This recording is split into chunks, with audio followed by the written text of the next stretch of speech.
your precious time, sir. I'll begin by asking you a very important meeting happened on the sidelines of the G7 between Prime Minister Modi and Prime Minister Kane, and one of the biggest headline of the meeting was the CEPA.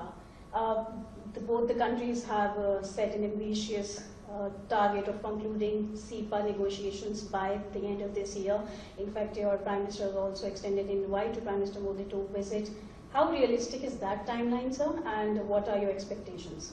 Well, thank you very much, Risha. I think it's very realistic. There's a couple of reasons for that. Probably the most important one is that our two prime ministers want it to happen. They've now said this a couple of times, most recently on the margins, as you said, at the G7 meeting in France last week. And our negotiators have been actively discussing what this would look like over the last few months. So the political will is there. We want to do this. We know we need it. Canada is traditionally a very focused on free trade. Much of our economy depends on free trade, and we've wanted this for some time. We've got back to work on negotiating this year, and I think it will happen. The other reason, though, is that the business community wants this to happen. So we have trade that is respectable. It needs to be much, much bigger, and that's another target the two prime ministers have set by 2030, doubling our trade. But the business community already has a solid foundation here. There's about there's another $1 billion that was added last week by the Canada Pension Fund, but we think that there's about $109 billion worth of Canadian investment in India. That's a very significant number. It's about 25% of all Canadian investment in the Indo-Pacific region. On your side, it's a little bit less, but it's still significant, about $11 billion worth of investment in Canada. So that's a strong foundation to move forward. And I think the business communities on both sides see enormous potential. One of the things that I've been struck by, and I've been here just 9 months, but one of the things that's been striking about the relationship, the commercial relationship, is actually how modest it is, in particularly in certain areas. You can look at critical minerals, you can look at defense, you can look at aerospace. We have a toehold, sometimes a little bit more than a toehold, but it's nothing like the potential.